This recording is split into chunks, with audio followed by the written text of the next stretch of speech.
सुप्रभातम सभी को। चलिए शुरू करते हैं आज की अपनी क्लास। आज मैं बुक पढ़ाने जा रही हूँ जो कि Bihar board 10th class Sanskrit book है। इस बुक का नाम प्यूसम प्रथम भाग है। इसका पहला जो पाठ है उसका नाम है मंगलम।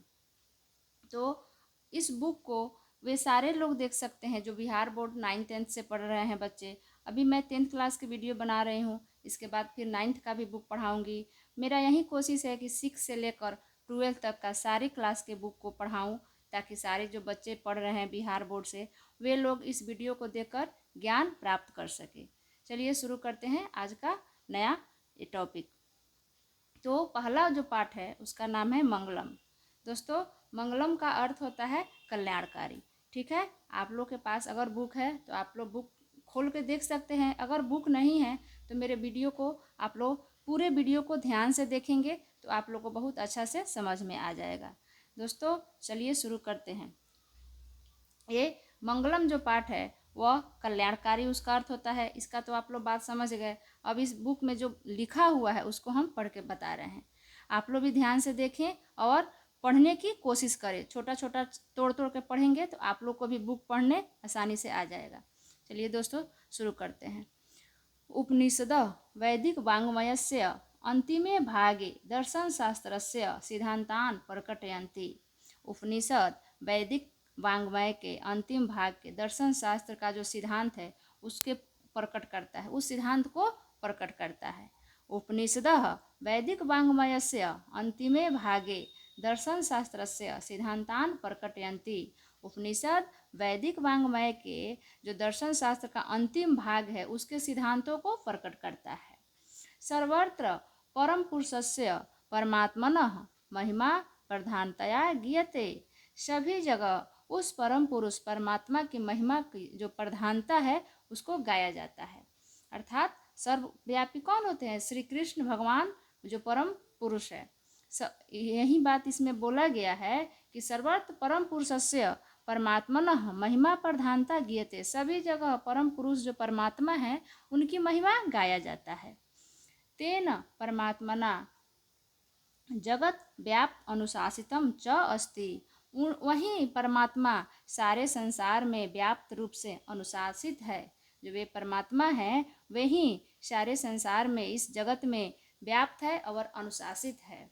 स एवं सर्वेषां तापसां परम लक्ष्यम, और वहीं सभी तप और परम लक्ष्य है। जो परमात्मा है वहीं सब तप और पूरे लक्ष्य है।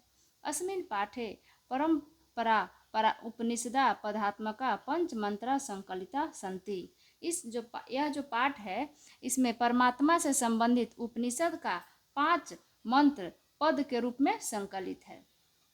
ठीक है दोस्तों, अस्मिन् पाठे परंपरा उपनिषदा परमात्मका पंच मंत्रा संकलिता संति। इस पाठ में परमात्मा से संबंधित उपनिषद का 5 मंत्र पद के रूप में संकलित है, जिसको हम लोग नीचे पढ़ेंगे। एक एक करके 5 मंत्र को, 5 श्लोक को हम संस्कृत भी पढ़ेंगे, उसका हिंदी भी बताएंगे, और यह जो श्लोक है वह किस उपनिषद से लिया गया है ये भी मैं बताऊंगी।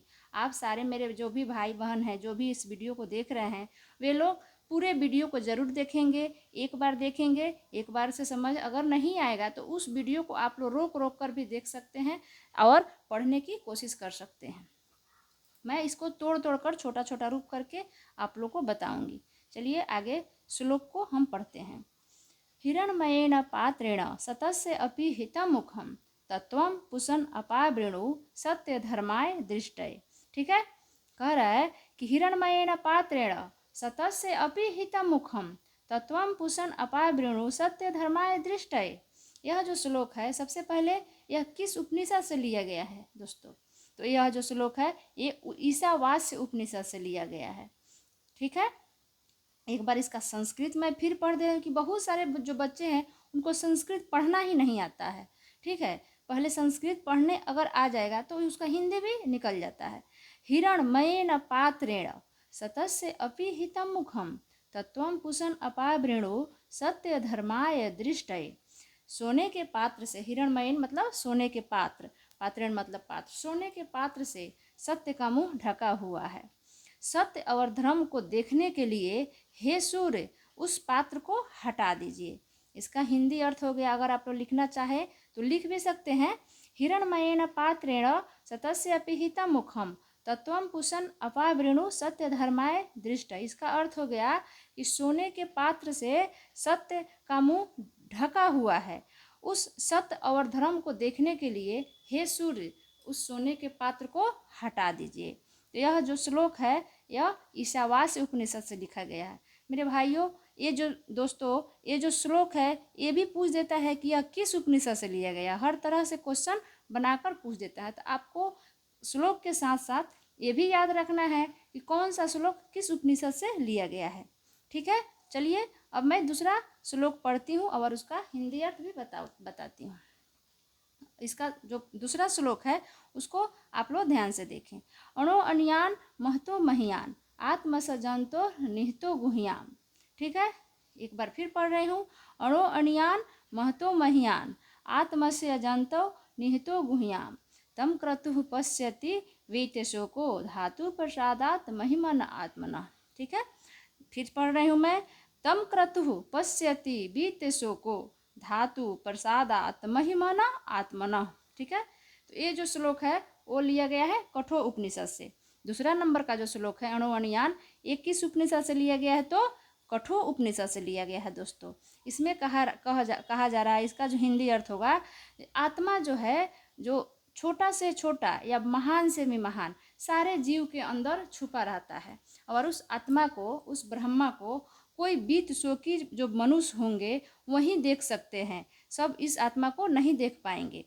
ठीक है, आत्मा छोटा से भी छोटा और बड़ा से भी बड़ा सबके अंदर छुपा रहता है। उस आत्मा को उस ब्रह्मा को जो विद्वान लोग होते हैं जो बीत शोकी पुरुष होते हैं वही देख सकते हैं, सब कोई इसको नहीं देख सकता है। ठीक है, तो 2 नंबर जो श्लोक है अणो अनियान महतो महियान ये किस उपनिषद से लिया गया है दोस्तों? कठोर उपनिषद से लिया गया है। चलिए अब मैं तीसरा श्लोक पढ़ा रही हूँ, आप लोग उसको ध्यान से देखें और साथ में पढ़ने की कोशिश करें। सत्यमेव जयते न अनृतम पंथा सत्यमेव जयते न अनृतम सत्येन पंथा विततो देवयानः। ठीक है, एक बार फिर पढ़ रही हूँ। सत्यमेव जयते न अनृतम सत्येन पंथा विततो देवयान येन क्रमः ऋषियो हि आप्ते कामा यत्र तत्र सतस्य परम निधानम। सत्य की विजय होती है झूठ की नहीं। सत्यमेव जयते न अनृतम, अनृत्य मतलब होता है झूठ, मतलब सत्य की जयकार होती है, विजय होती है असत्य की नहीं। देवताओं का जो रास्ता होता है, सत्य का जो रास्ता होता है वह धर्म के द्वारा ही हम उसको प्राप्त कर सकते हैं। ठीक है, जो ऋषि लोग होते हैं वो परम ब्रह्मा परमात्मा के करीब सत्य का मार्ग अपना कर ही पहुँचते हैं। जो छली लोग होते हैं, जो झूठी लोग होते हैं, वे भगवान को, वो ब्रह्मा को नहीं देख सकते हैं। इसलिए कहा गया है कि सत्य की ही विजय होती है, झूठ की नहीं। तो इसका जो हिंदी अर्थ हो जाएगा वह जहाँ स्वरूप परमेश्वर का श्रेष्ठ स्थान है उनके समीप वहीं ऋषिगण देवयान मार्ग से पहुँचते हैं जिनकी कोई कामना शेष नहीं रह गई है। यह मार्ग सत्य से परिपूर्ण है क्योंकि सत्य ही सदा विजय होती है, झूठ की नहीं। सत्य की हमेशा विजय होगा, झूठ का विजय नहीं होता है। तो इसका हिंदी अर्थ अगर आप लोग लिखना चाहे तो लिख सकते हैं। चलिए अब 4 नंबर जो श्लोक है उसको पढ़ूंगी और उसका हिंदी अर्थ भी मैं बता रही हूँ। यथा नधा स्यन्दमाना समुद्रे अस्तम गच्छन्ति नाम रूपे विहाय तथा विद्वान नाम रूपाद विमुक्तः परा उत्परम पुरुषम उपैति दिव्यम। एक बार फिर पढ़ रही हूँ। यथा नधा स्यन्दमाना समुद्रे अस्तम गच्छन्ति नाम रूपे विहाय तथा विद्वान नाम रूपाद विमुक्तः परा उत्परम पुरुषम उपैति दिव्यम। ये भी श्लोक है, वह भी किस उपनिषद से लिया गया है? मुंडको उपनिषद से लिया गया है दोस्तों।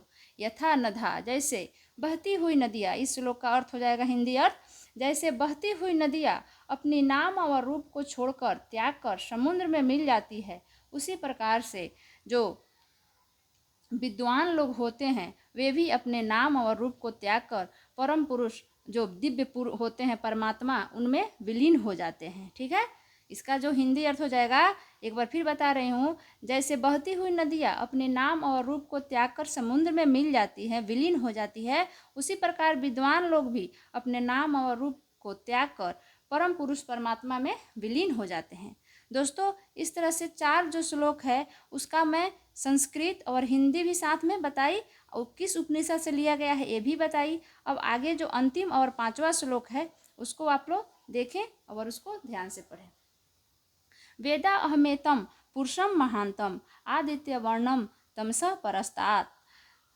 वेदा अहमेतम पुरुषम महांतम आदित्य वर्णम तमसः परस्तात् त्वमेव विदित्वाति मृत्युम एति न अन्य पंथा विदितो अन्याय।